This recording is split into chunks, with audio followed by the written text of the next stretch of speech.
अध्याय 47। पश्चिम में मेरी वापसी।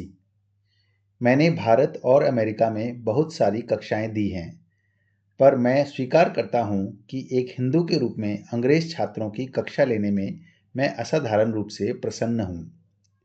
लंदन के मेरी कक्षा के सदस्य सराहनापूर्वक हंसने लगे। किसी भी राजनीतिक उथल पुथल ने हमारी योग शांति में कभी बाधा नहीं डाली। भारत मेरे लिए अब पवित्र स्मृति था। यह सितंबर 1936 है। 16 माह पूर्व लंदन में पुनः भाषण देने के वचन को पूरा करने के लिए मैं इंग्लैंड में ही हूँ। इंग्लैंड भी योग के अमर संदेश को ग्रहण करने के लिए तैयार है। ग्रॉसवेनर हाउस के मेरे निवास पर संवाददाताओं और समाचार पत्रों के फोटोग्राफरों की भीड़ लगी थी। वर्ल्ड फेलोशिप फेथ की ब्रिटिश नेशनल काउंसिल ने सितंबर 29 को व्हाइटफील्ड कांग्रेगेशनल चर्च में एक सभा का आयोजन किया, जहां मैंने गंभीर विषय बंधुत्व में विश्वास सभ्यता की रक्षा कैसे कर सकता है पर भाषण दिया। कैक्सटन हॉल में रात के 8 बजे के भाषण में इतने लोग आए कि 2 रातों में भारी संख्या में लोगों को विंडसर हाउस ऑडिटोरियम में 9:30 बजे के मेरे दूसरे भाषण के लिए प्रतीक्षा करनी पड़ी। आगामी सप्ताहों में योग कक्षाओं में संख्या इतनी अधिक हो गई कि मिस्टर राइट ने उन्हें दूसरे हॉल में स्थानांतरित करने की व्यवस्था की। आध्यात्मिकता के संबंध में अंग्रेजों की दृढ़ता प्रशंसनीय है। मेरे वहां से जाने के बाद लंदन के योग छात्रों ने निष्ठापूर्वक स्वयं को संगठित कर सेल्फ रियलाइजेशन फेलोशिप के रूप में एक केंद्र का गठन किया और युद्ध के कटु वर्षों में वे अपने ध्यान की साप्ताहिक सभाएं करते रहे। इंग्लैंड के सप्ताह अविस्मरणीय थे।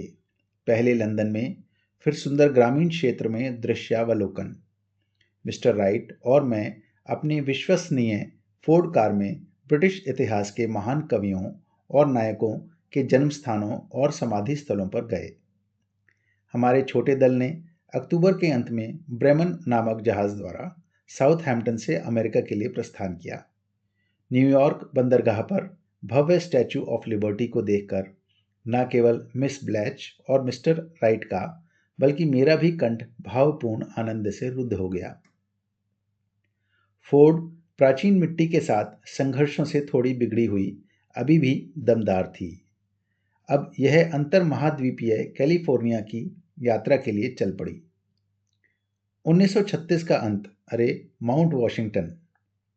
साल के अंत की छुट्टियां प्रतिवर्ष लॉस एंजलिस सेंटर में 24 दिसंबर को 8 घंटे के सामूहिक ध्यान आध्यात्मिक क्रिसमस के साथ मनाई जाती है। इसके बाद अगले दिन भोज सामाजिक क्रिसमस होता है।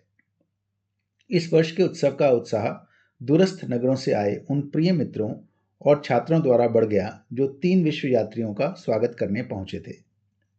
इस खुशी के अवसर पर क्रिसमस दिवस के भोज में 15,000 मील दूर से लाए सुस्वादिष्ट भोज थे। कश्मीर से गुच्ची मशरूम, डिब्बा बंद रसगुल्ले, आम का गूदा, पापड़ और भारत के केवड़े के फूल का तेल, जिससे आइसक्रीम को सुगंधित किया गया था। शाम को हम एक विशाल चमकते क्रिसमस के पेड़ के चारों ओर बैठे। पास ही अग्निकुंड में साइप्रस की सुगंधित लकड़ी जल रही थी। उपहार का समय। धरती के दूरस्थ कोनों, Palestine, Egypt, Bharat, England, France, Italy से लाए गए उपहार। मिस्टर राइट हर विदेशी जंक्शन पर कितनी मेहनत से सारे ट्रंकों को गिनते थे ताकि अमेरिका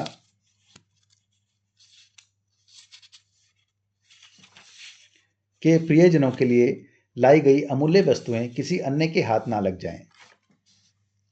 होली लैंड से लाए पवित्र ऑलिव वृक्ष के धातु फलक, बेल्जियम और हॉलैंड की कढ़ाई युक्त नाजुक लेसें, पर्शिया के गलीचे, बारीकी से बुनी कश्मीरी शॉलें, मैसूर की स्थायी खुशबू वाली चंदन की तश्तरियाँ, मध्य प्रांत से शिव के बैल का नेत्र नामक पत्थर, बहुत समय पूर्व लुप्त राजवंशों के प्राचीन भारतीय सिक्के, रत्न जड़े फूलदान और प्याले, लघु चित्र, पर्दों के कपड़े, मंदिर के धूप और इत्र, स्वदेशी सूती छींट के वस्त्र, लाख की वस्तुएं, मैसूर के हाथी दांत की कारीगरी, लंबी नोकदार फारसी जूतियां, पुरानी अनूठी प्रबुद्ध पांडुलिपियां, मखमल जरीदार वस्त्र, गांधी टोपियाँ, मिट्टी के बर्तन, टाइलें, पीतल की वस्तुएं, प्रार्थना के आसन, 3 महाद्वीपों से लाई गई निधि।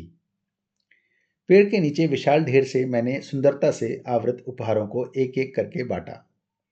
सिस्टर ज्ञान माता, सुंदर मुख और गहरा बोध प्राप्त संत समान अमेरिकन महिला को मैंने एक लंबा डिब्बा दिया। उन्होंने मेरी अनुपस्थिति में माउंट वॉशिंगटन का भार संभाला था। पतले कागज में से उन्होंने सुनहरी बनारसी रेशमी साड़ी निकाली। धन्यवाद गुरुजी, इससे मेरी आंखों के सामने भारत की सौंदर्य स्पर्धा उपस्थित होती है। मिस्टर डिकिंसन, दूसरे पैकेट में जो उपहार था वह मैंने कलकत्ता के बाजार से खरीदा था। मिस्टर डिकिंसन को यह अच्छा लगेगा, मैंने तब सोचा था। मेरे प्रिय शिष्य मिस्टर डिकिंसन 1925 में माउंट वॉशिंगटन की स्थापना के बाद हर क्रिसमस पर्व पर आते थे।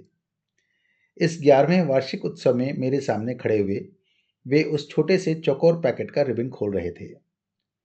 चांदी का कप। अपने भावों को रोकने का प्रयास करते हुए उन्होंने उपहार को देखा। एक बड़ा कप। वे कुछ दूर जाकर बैठ गए। स्पष्टतः वे स्तब्ध थे। सांता क्लॉज के रूप में अपनी भूमिका को पुनः प्रारंभ करने से पहले मैंने उन पर स्नेह भरी दृष्टि डाली। उद्गारों भरी उस संध्या का अंत सब उपहारों के दाता ईश्वर की प्रार्थना से हुआ। उसके बाद क्रिसमस गीतों का सामूहिक गान।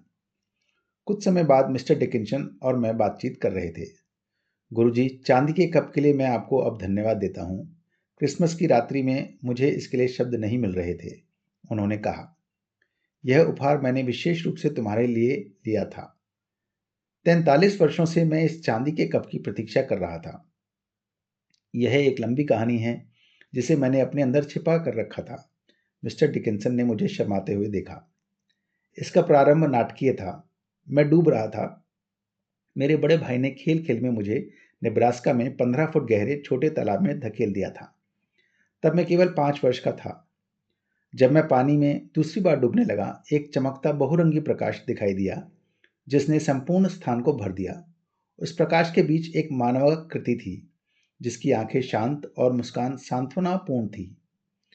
जब मेरा शरीर तीसरी बार डुबकी लगा रहा था, मेरे भाई के साथियों ने एक लंबे कोमल विलो के वृक्ष को इतना झुका दिया कि मैंने किसी तरह उसे अपनी उंगलियों से पकड़ लिया। लड़कों ने मुझे उठाकर किनारे पर रखा और सफलतापूर्वक मेरी प्राथमिक चिकित्सा की।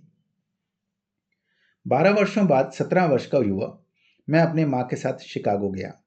यह 1893 का वर्ष था। वर्ल्ड पार्लियामेंट ऑफ रिलीजन्स का कार्यक्रम चल रहा था। माँ के साथ मैं एक गली में जा रहा था जब मैंने फिर से वही तीव्र प्रकाश देखा। कुछ कदमों पर वही व्यक्ति आराम से टहल रहा था जिसे मैंने वर्षों पूर्व दर्शन में देखा था। बड़े सभागार के पास पहुंचकर वह द्वार के अंदर जाकर अदृश्य हो गया। माँ, मैंने जोर से कहा। वे वही व्यक्ति हैं जो तब दिखाई दिए थे जब मैं डूब रहा था। माँ और मैं जल्दी से उस भवन में गए। वह व्यक्ति मंच पर बैठा हुआ था। हमें शीघ्र पता चला कि वह व्यक्ति भारत के स्वामी विवेकानंद हैं। आत्मा को हिला देने वाले उनके भाषण के बाद उनसे मिलने के लिए मैं आगे बढ़ा। मुझे देखकर वे कृपापूर्वक ऐसे मुस्कुराए मानो हम पुराने मित्र हों। मैं अभी इतना छोटा था कि यह नहीं जानता था कि अपनी भावनाओं को कैसे व्यक्त करूं, पर अपने हृदय में यह आशा कर रहा था कि वे मेरे शिक्षक बनने का प्रस्ताव रखेंगे। उन्होंने मेरे विचार जान लिए। नहीं मेरे बेटे, मैं तुम्हारा गुरु नहीं हूं। विवेकानंद ने अपनी सुंदर भेदती आंखों से मेरी आंखों में देखा। तुम्हारे गुरु बाद में आएंगे। वे तुम्हें चांदी का एक कप देंगे। थोड़ा रुककर उन्होंने मुस्कुराते हुए कहा, वे तुमको उससे अधिक आशीर्वाद देंगे जितना तुम अभी ग्रहण कर सकते हो। कुछ दिन बाद मैं शिकागो से चला गया। मिस्टर डिकिंसन ने कहना जारी रखा, और उसके बाद महान विवेकानंद से मैं कभी नहीं मिला, पर उन्होंने जो कहा था उनका हर शब्द मेरी अंतर चेतना में अमिट रूप से अंकित हो गया। वर्षों बीत गए, कोई गुरु नहीं आए। 1925 में एक रात मैंने गहरी प्रार्थना की कि ईश्वर मेरे पास मेरे गुरु को भेजें। कुछ घंटे बाद संगीत की मृदु धुन से मेरी नींद खुली। बांसुरी और अन्य संगीत वाद्यों के साथ देवदूतों का एक दल मेरे सामने प्रकट हुआ। वायुमंडल को मोहक गीत से भरे फरिश्ते धीरे धीरे अंतर्ध्यान हो गए।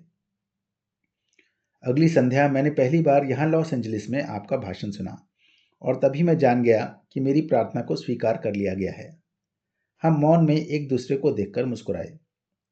11 वर्षों से मैं आपका क्रिया योग का शिष्य हूँ, मिस्टर डिकिंसन ने कहना जारी रखा। कभी कभी चांदी के कप के विषय में मैं विस्मित होता था।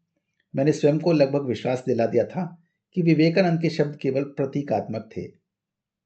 पर क्रिसमस की रात को जब आपने वृक्ष के पास मुझे चौकोर डब्बा दिया, मैंने अपने जीवन में तीसरी बार तीव्र प्रकाश की चमक देखी। अगले क्षण मैं अपने गुरु के उपहार को निहार रहा था, जिसे विवेकानंद ने मेरे लिए 43 वर्ष पहले ही देख लिया था, चांदी का कप।